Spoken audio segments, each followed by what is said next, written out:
Mume wa marehemu au mchumba wa marehemu Bwana Joseph tuko naye kwa mahojiano zaidi. Jeshi la polisi mkoa wa Kaskazini Unguja liendelea kumshikilia kwa uchunguzi Joe Mekan ambaye huyu ni aliyekuwa mume wa mrembo Ashley Jeney ambaye aliripotiwa kufariki dunia visiwani Zanzibar huko Nungwi mkoa wa Kaskazini Unguja. Kamishna wa polisi Zanzibar ambaye pia ni naibu wa upelelezi wa makosa ya jinai visiwani Zanzibar anatoa ufafanuzi kuhusiana na kifo hicho ambacho kimekumbwa na utata. Pamoja na hayo pia anafafanua kuhusiana na taarifa ambazo zinazoendelea kusambaa huko mitandaoni, ikiwemo moja ya taarifa ambayo inayoonyesha karatasi kutokea hospitali zikiwa zinaeleza kwamba mtu huyo alikuwa amekabwa. Disai anasema kwamba taarifa hizo hazitambui na kwamba jeshi la polisi linaendelea na uchunguzi wa kina kuhusiana na kifo cha mwanadada huyo, na hapa anafanua na kuweka wazi uchunguzi wa awali kuhusiana na yale ambayo waliobaini kwenye kifo hicho ambacho kimekumbwa na utata mkubwa. Lakini kwenye swala hili la ripoti ya uchunguzi kutoka hospitalini ambayo umeiona inasambaa kwenye maeneo mbalimbali na imekonkludi kwamba inawezekana aliuliwa, mimi hiyo siwezi kuisemea kwa sababu ninachofahamu mpaka sasa hivi wataalamu bado wako wanaendelea na postmortem.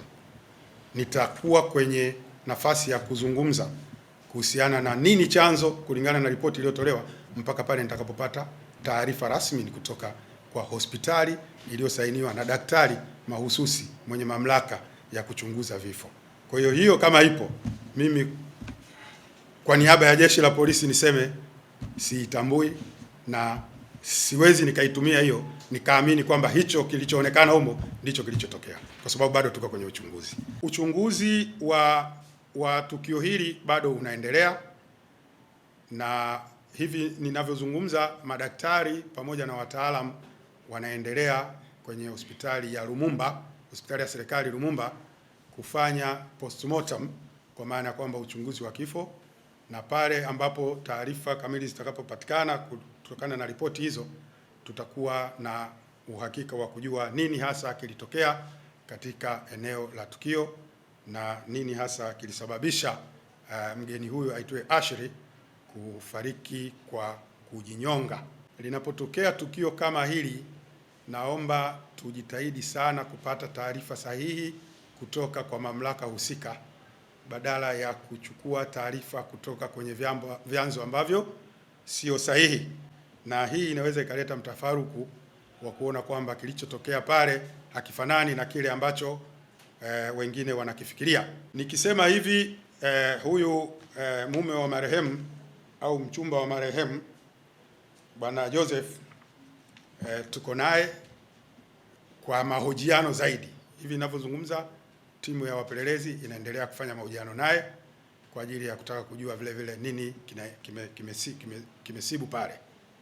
Lakini vile vile ninapozungumza kuhusiana na uchunguzi wa kifo cha marehemu, uchunguzi huu tunaufanya kwa kushirikiana na ndugu wa marehemu, kwa maana ya kwamba wametuma mwakilishi taasisi maalum inayoshughulika na uchunguzi wa vifo kwa maana ya corona, ambayo imepata authority au kibali kutoka ubalozi wa Marekani nchini Tanzania, Dar es Salaam, na hiyo barua tumeiona na nakala ya barua hiyo imepelekwa mpaka hospitali ya serikali Lumumba kutoa mamlaka ambayo wamepewa kutoka kwa ndugu wa marehemu kwa hii taasisi kusimamia uchunguzi wa kifo cha marehemu. Aliufunga mkanda huo katika kabati la nguo lililoko katika chumba namba 25 alichofikia hotelini hapo. Mgeni huyo aliingia tarehe 4 mwezi wa 4 2026 akiwa na mchumba wake aitwaye Joseph Isaac Mekan mwenye umri wa miaka 48, Marekani, ambaye naye alikuwa anaishi naye pamoja hapo kwenye hoteli ya Zuri. Mgogoro huo baina ya watu hao wawili ulitambulika na jirani ambaye alikuwa anaishi chumba namba 24, na yeye akatoa taarifa kwa uongozi wa hoteli akieleza kwamba majirani zake wamekuwa wakizozana kwa siku hiyo ya tarehe 8, lakini akaeleza zaidi kwamba tangu wamefika hapo wamekuwa wakiwa na mizozo ya mara kwa mara na wakiwa wanagombezana hapo ndani ya hicho chumba chao. Uongozi ukaamua ili kuweka hali ya utulivu na usalama kwenye ile hoteli na wageni wengine wasipate bugudha, kumhamisha yule mume wake au bwana wake aitwaye Joseph na kumpeleka kwenye eneo lingine ambalo ni chumba namba 65. Na nitoe ufafanuzi, nikizungumza chumba nazungumzia villas, wanaita villa, yani ni nyumba zile ambazo zinakuwa ni self contained. Kwa hiyo ile ilikuwa namba 25, wakamhamisha yule bwana kumpeleka namba 65.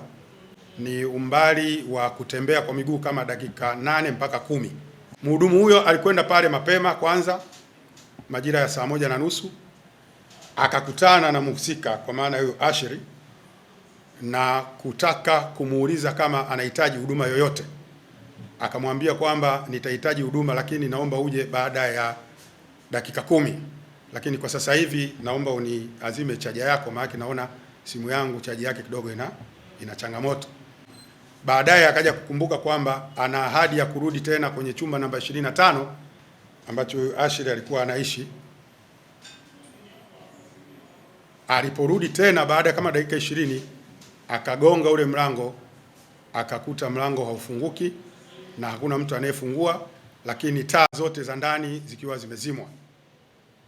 Kwa kuwa yeye alikuwa ana ufunguo wa dharura, pale anapotembea akakuta mlango haufunguki, basi alitumia ufunguo huo kufungua kuangalia ndani kuna nini.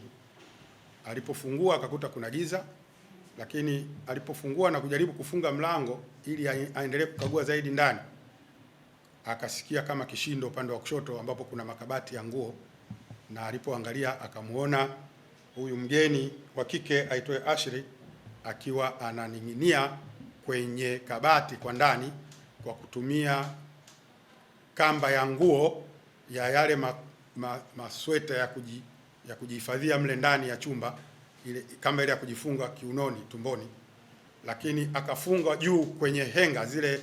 Pale kwenye hoteli nadhani mnaona kwenye makabati kunakuwa na chuma ambacho kinakuwa na henga. Kwa hiyo alifunga pale, akajifunga, akamkuta pale akiwa anatapatapa. Akatoka mbio sasa huyu mhudumu kwenda kutoa taarifa. Mhusika alihamishwa hospitali ya Ampola iliyopo mjini Magharibi kwa ajili ya matibabu zaidi. Na wakati anaendelea kupata matibabu, ilipofika tarehe 9 mwezi wa 4 mwaka 2026 majira ya saa 9 mchana alifariki dunia akiwa bado anaendelea kupata matibabu.